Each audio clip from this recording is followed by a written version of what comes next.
سورہ مائدہ آیت 68 سے لے کے 76 تک، صاف کہہ دو کہ اہل کتاب تم ہرگز کسی اصل پر نہیں ہو جب تک کہ تورات اور انجیل اور ان دوسری کتابوں کو قائم نہ کرو جو تمہارے رب کی طرف سے تم پر نازل کی گئی ہیں۔ ضرور ہے کہ فرمان جو تم پر نازل کیا گیا ہے ان میں سے اکثر کی سرکشی اور انکار کو اور زیادہ بڑھا دے گا، مگر انکار کرنے والوں کے حال پر کچھ افسوس نہ کرو۔ یقین جانو کہ یہاں اجارہ کسی کا بھی نہیں ہے،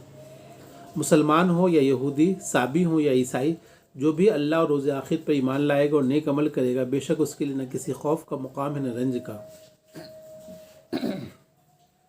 صاف کہہ دو کہ اہل کتاب تم ہرگز کسی اصل پر نہیں ہو جب تک کہ توریت اور انجیل دوسری کتابوں کو قائم نہ کرو جو تمہارے رب کی طرف سے نازل کی گئی ہیں۔ تو اہل کتاب سے کہا جا رہا ہے کہ اصل میں تم کسی اصل پر نہیں ہو۔ تم جو کہتے ہو کہ ہم صحیح راستے پر ہیں، ہم صحیح اس پر ہیں، ہم صحیح راستے پر چل رہے ہیں، ہم ہدایت یافتہ ہیں، چاہے وہ یہودی ہوں چاہے عیسائی ہوں، وہ لوگ کہتے تھے، تو کہا کہ تم ہرگز اصل پر نہیں ہو۔ کیوں نہیں ہو؟ اس کو لاجک دیا گیا، اس لیے کہ توریت اور انجیل اور دوسری کتاب جو تم کو دیا گیا تھا، اس کو تم لوگ فالو نہیں کر رہے، اس پہ چل نہیں رہے ہو۔ یہودی لوگ توریت پر نہیں چل رہے تھے، انجیل اور کرسچن لوگ بائبل پر انجیل پر نہیں چل رہے تھے، اور ہندو لوگ بھی مانتے ہیں، ہاں اگر ہندوؤں کے بارے میں لیا جائے تو ان کے پاس وید کے نام سے ہے، وہ مانا جاتا ہے کہ خدا کی کتاب ہے، وہ بھی اس کو فالو نہیں کرتے، اس لیے کہ یہاں وید جو ہے ہندوؤں کی، اس میں ایک اللہ کے بارے میں ذکر ہے، ایک اللہ آئے گا، اور اس کے علاوہ رسول اللہ صلی اللہ علیہ وسلم کے بارے میں بھی پیشن گوئی ان کے یہاں ہے کالکی اوتار کے شکل میں۔ تو کہا یہ جا رہا ہے یہودیوں اور عیسائیوں کو کہ تم لوگ کہتے ہو کہ ہم صحیح راستے پر ہیں، لیکن تم لوگوں کی اپنی کتاب، قرآن کو بات چھوڑ دیجیے، یہاں پر یہ نہیں کہا کہ قرآن کو تم لوگ فالو نہیں کرتے اس لیے بلکہ تم لوگ اپنی کتاب جو تمہارے پاس اللہ کی طرف سے نازل کیا گیا کتاب، اس کو تم لوگ فالو نہیں کر رہے ہو۔ اب سوال یہ ہے کہ یہ سوال ہوگا کہ وہ لوگ کون سی ان کی کتاب میں کیا باتیں تھیں جو فالو نہیں وہ کر رہے تھے؟ تب اس کا دیکھنا پڑے گا کہ کیا کیا ان کے پاس ہے کچھ ایسا مثال کہ کچھ چیزوں کو فالو نہیں کر رہے تھے، جیسے کہ ان کے یہاں ایک توریت میں سنیچر والا تھا کہ سنیچر کو کوئی کام دھندہ دنیاوی نہیں کرنا ہے، سنیچر کو صرف اللہ کی عبادت کرنی ہے، لیکن وہ لوگ جو ہے سنیچر کو کام دھندہ کرتے تھے۔ یہودیوں کے ہاں تو یہ ہے، تو اس طرح سے وہ فالو نہیں کر رہے تھے، اور بھی اس طرح کی بہت سی مثالیں لی جا سکتی ہیں کہ انہوں نے اپنی کتاب کو چھوڑ دیا تھا۔ اس میں ڈالیے گا تو آ جائے گا کیا کیا نہیں کرتے تھے۔ تو یہ ہے کہ ضرور ہے کہ یہ فرمان جو تم پر نازل کیا گیا ان میں سے اکثر کی سرکشی اور انکار کو زیادہ بڑھا دے گا۔ تو یہاں پر ایک خاص بات یہ ہے کہ یہ نہیں کہا گیا کہ تم لوگ اصل پر نہیں ہو اس لیے کہ تم لوگ قرآن کو فالو نہیں کر رہے ہو یا تم لوگوں نے اسلام کو نہیں اپنایا، بلکہ کہا گیا کہ تم لوگ اپنی کتاب کو، جو تمہارے اپنے پاس جو کتاب آئی ہے اس کو بھی تم لوگ فالو نہیں کر رہے ہو، حالانکہ اس میں بہت سارا چینجز تم لوگ کر لیے ہو، لیکن پھر بھی اس کتاب کو بھی تم لوگ فالو نہیں کر رہے ہو۔ ایک تو یہ ہے، ضروری ہے کہ فرمان جو تم پر نازل کیا گیا ان میں سے اکثر کی سرکشی انکار کو اور زیادہ بڑھا دے گا۔ پھر کہا یہ جا رہا ہے کہ قرآن جو نازل کیا گیا ہے، جو ان پر جو کتاب نازل کی ہے قرآن ہے، اس میں ان کی سرکشی اور انکار کو اور زیادہ بڑھا دے گا۔ تو انکار کو، سرکشی کو کیوں بڑھا دے گا زیادہ؟ ایک سوال یہاں پر پیدا ہوتا ہے۔ جو سرکشی اور انکار کو بڑھا دے گا اس کی وجہ یہ ہوگی، اس وجہ سے بڑھا دے گا ان کا سرکشی اور بڑھ جائے گی، انکار اور بڑھ جائے گا، ان کا غصہ اور بڑھ جائے گا، اس لیے کہ ان کی جو باتیں ہیں، ان کی جو کمیاں ہیں اس کو یہاں پر کھول کھول کر بیان کیا گیا۔ یہودیوں کے بارے میں، عیسائیوں کے بارے میں ان کی جو کمیاں، ان کی جو کمزوریاں ہیں اس کو یہاں بیان کیا گیا، اس لیے ان کو اور غصہ زیادہ آئے گا۔ یہ نہیں ہوگا کہ ان کو وہ اس سے سبق لیں گے اور اپنا لیں گے، بلکہ ان میں سے اکثر کو جو ہے، حالانکہ بہت سے لوگ اس میں سے سمجھ جائیں گے اور حق بات کو اپنا لیں گے، لیکن بہت سارے لوگ، زیادہ تر لوگ ایسے ہوں گے جو اس کو، اور ان کا غصہ بڑھ جائے گا کہ یہ جو ہے، چنانچہ قرآن میں بار بار ذکر کیا گیا یہودی ایسے کرتے ہیں ویسے کرتے ہیں، دوسروں کو اچھی بات کا حکم دیتے ہیں لیکن اپنے خود اس کو فالو نہیں کرتے ہیں۔ یہاں پر کہا گیا کہ وہ اپنی کتابوں ہی کو فالو نہیں کرتے ہیں، کیونکہ ان کی کمیوں کو بتایا گیا ہے، اس لیے وہ ان کو غصہ اور بڑھ جائے گا، ان کی سرکشی اور بڑھ جائے گی۔ مگر انکار کرنے والوں کے حال پر کچھ افسوس نہ کرو، یقین جانو کہ یہاں اجارہ کسی کا بھی نہیں ہے۔ اب کہا یہ جا رہا ہے کہ اسلام جو ہے، اللہ کے ہاں جو اللہ کی جو رضا ہے، وہ اس میں کسی کا اجارہ نہیں ہے، کوئی کسی خاص دھرم کی وجہ سے، کوئی خاص مذہب کی وجہ سے کوئی کسی کا ویلو نہیں ہے۔ مسلمان ہو، یہودی ہو، صابی ہو، عیسائی ہو، کوئی بھی ہو تو اس کا کوئی گارنٹی نہیں ہے۔ اس کے ضروری یہ ہے کہ اللہ اور روز آخر پہ ایمان لائے گا اور نیک عمل کرے گا، اس کے لیے کسی خوف اور رنج کا موقع نہیں۔ یعنی کہ کوئی بھی ہو، چاہے مسلمان ہو چاہے کوئی بھی وہ اگر وہ اللہ اور آخرت پہ ایمان رکھتا ہے اور نیک عمل کرتا ہے، جو نیک عمل ان کی کتاب میں موجود تھا، تو وہ اگر کرتا ہے تو اس کے لیے کسی ڈرنے کا بات نہیں ہے۔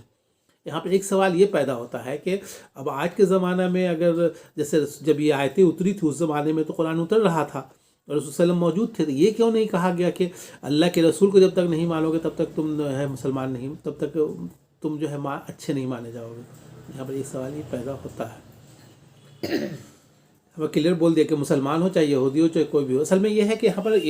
اصل میں یہ کہا جا رہا ہے کہ مطلب کوئی بھی ہو، اگر وہ اللہ مسلمان ہو یا یہودی، جو بھی اپنی اگر یہودی اس زمانے میں اس سے رسول وسلم کے پہلے کے زمانے میں اگر وہ اپنی کتاب پر فالو کر رہے تھے، اگر کتاب پر چل رہے تھے تو وہ بھی صحیح مانے جائیں گے۔ اگر اس کے مطابق نیک عمل وہ کر رہے تھے جو ان کی کتاب میں تھا تو وہ بھی مانے جائیں گے۔ چاہے عیسائی بھی اگر اپنی کتاب میں اپنے زمانے میں یہ مانا جائے کہ اگر اپنے زمانے میں وہ فالو کر رہے تھے تو وہ بھی نیک عمل مانا جائے گا۔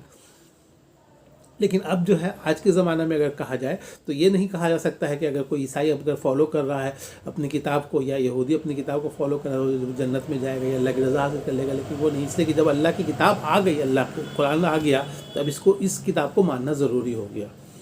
یہاں پر وہ اصل میں امفیسس یہ ڈالا جا رہا ہے کہ چاہے یہودی ہو جو اپنے زمانے میں اگر وہ فالو کرتا تو وہ بھی اللہ کے ہاں پاکیزہ مانا جاتا، اچھا مانا جاتا۔ تو یہ ہے کہ گارنٹی کسی کے لیے بھی نہیں، کوئی بھی اگر جو بھی ہے اصل بیسک چیز اللہ تعالیٰ کے ہاں یہ نہیں دیکھا جائے گا کون گروہ سے ہے، کس کیٹیگری کا ہے، کس گروپ سے تعلق رکھتا ہے۔ جیسے کہ اب بولتا نا کہ جو ہے اگر تم یہ ہوگے سنی ہوگے جنت میں جاؤ گے، وہابی ہوگے جنت میں جاؤ گے، اور پھر یہ ہوگے تم جماعت اسلامی کے ہوگے جنت میں جاؤ گے، تبلیغی جماعت کے ہوگے جنت میں جاؤ گے، وہ ایسا کچھ نہیں ہے۔ اللہ کیا جو دیکھا جائے گا وہ یہ دیکھا جائے گا کہ اللہ اور روز آخر پہ ایمان لایا تھا کہ نہیں لایا تھا، اور نیک عمل کیا تھا کہ نہیں۔ کوئی بھی مذہب، کوئی بھی گروپ سے تعلق رکھتا ہو، کوئی بھی جماعت سے، تبلیغی جماعت سے، جماعت اسلامی کا آدمی ہے لیکن اگر نیک عمل نہیں کرتا تو جنت میں نہیں جائے گا۔ اللہ آخرت پر نہیں مانتا، اللہ کو نہیں مانتا، اللہ کی بات کو فالو نہیں کرتا، جنت میں نہیں جائے گا۔ تو کہنے کا مطلب یہ کوئی خاص گروپ سے تعلق کی بنا پر کوئی جنت میں نہیں جائے گا،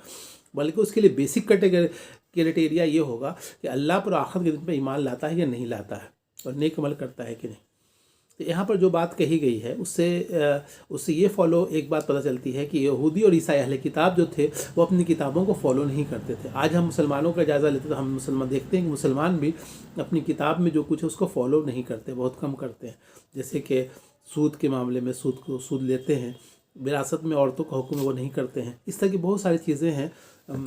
کہ وہ کرنا چاہیے ان کو، لیکن وہ نہیں کرتے۔ تو لیکن جو کتاب میں جو کچھ نماز کو پڑھنے کا حکم ہے وہ نہیں کرتے، بہت ساری چیزیں نہیں کرتے ہیں۔ تو یہ ہے کہ اس میں ہم کو ایک سبق یہ ملتا ہے کہ اللہ کے ہاں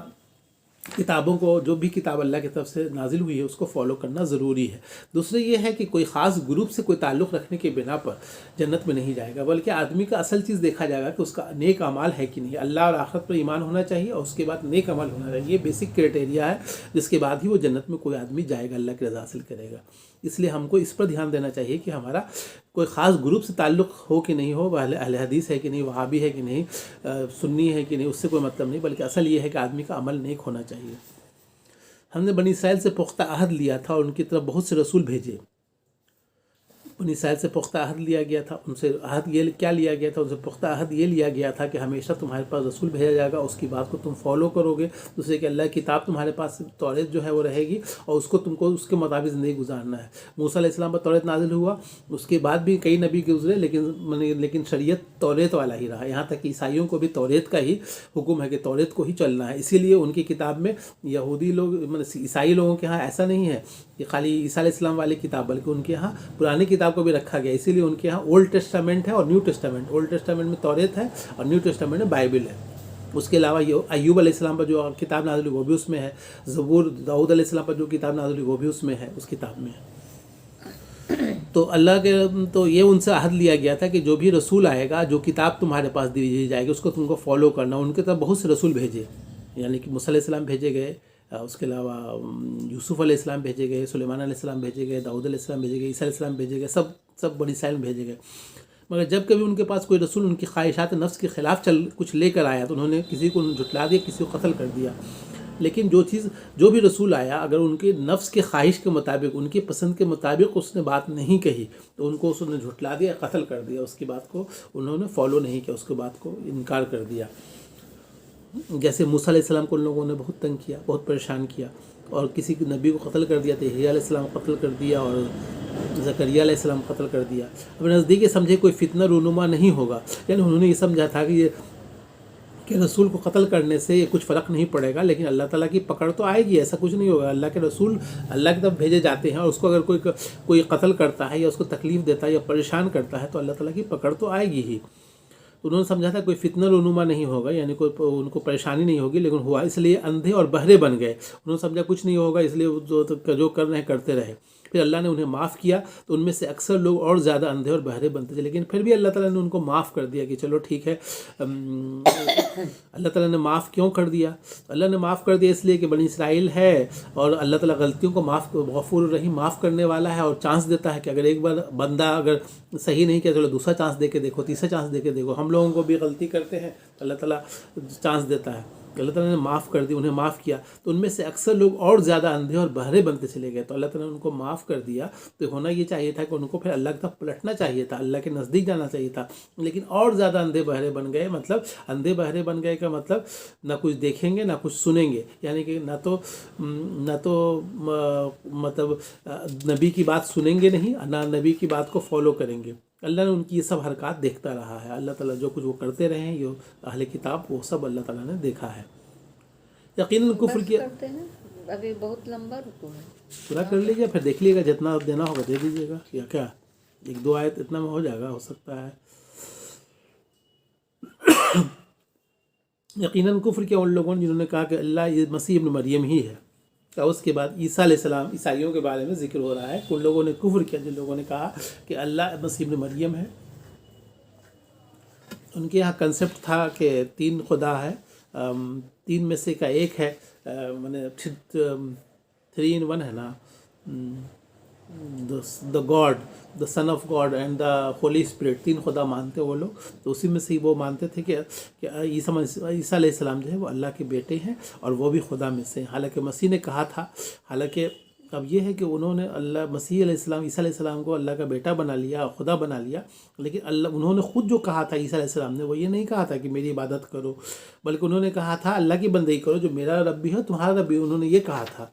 اور ابھی ہم لوگ جو ہے جماعت اسلامی ایک فولڈر چھاپی ہے جس میں ان کی بائبل سے لیا گیا ہے کہ انہوں نے اس میں لکھا ہوا ہے کہ اللہ کی عبادت کرو، میری عبادت مت کرو بلکہ اللہ کی عبادت کرو، وہ انہوں نے لکھا ہے، جو سب اس سے کوٹ کیا ہے ان کی کتابوں سے۔ جس نے اللہ کے ساتھ کسی کو شریک ٹھہرایا اس پر اللہ نے جنت حرام کر دی، اس کا ٹھکانہ جہنم ہے، اور ظالموں کے لیے کوئی مددگار نہیں۔ اور پھر کہا جا رہا ہے کہ شریک ٹھہرایا، اللہ کے برابر اس کو ٹھہرا لیا گیا، اس لیے اللہ تعالیٰ نے اس پہ جنت حرام کر دی، اس لیے کہ شرک اللہ کو پسند نہیں ہے، اور سب سے بڑا ظلم اللہ کے لیے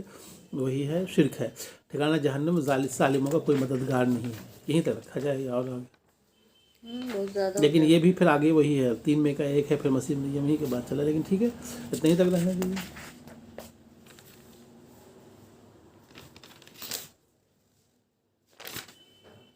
یہ والی 2 آیت سے ہم لوگوں کو جو سبق ملتا ہے اس میں، جو بنی اسرائیل سے پختہ عہد لیا تھا، تو یہ ہے کہ مسلمانوں سے عہد کیا لیا گیا تھا؟ مسلمانوں سے عہد لیا گیا تھا کہ وہ قرآن کو فالو کریں گے، لیکن ہم لوگ قرآن کو فالو نہیں کرتے ہیں، اور قرآن میں نہیں دیکھتے ہیں کہ قرآن کے مطابق زندگی کیسے گزرنی چاہیے، اور قرآن کے مطابق دیکھتے ہیں کہ اس میں کیا کیا فرض کیا گیا، کیا کیا حکم دیا گیا ہے۔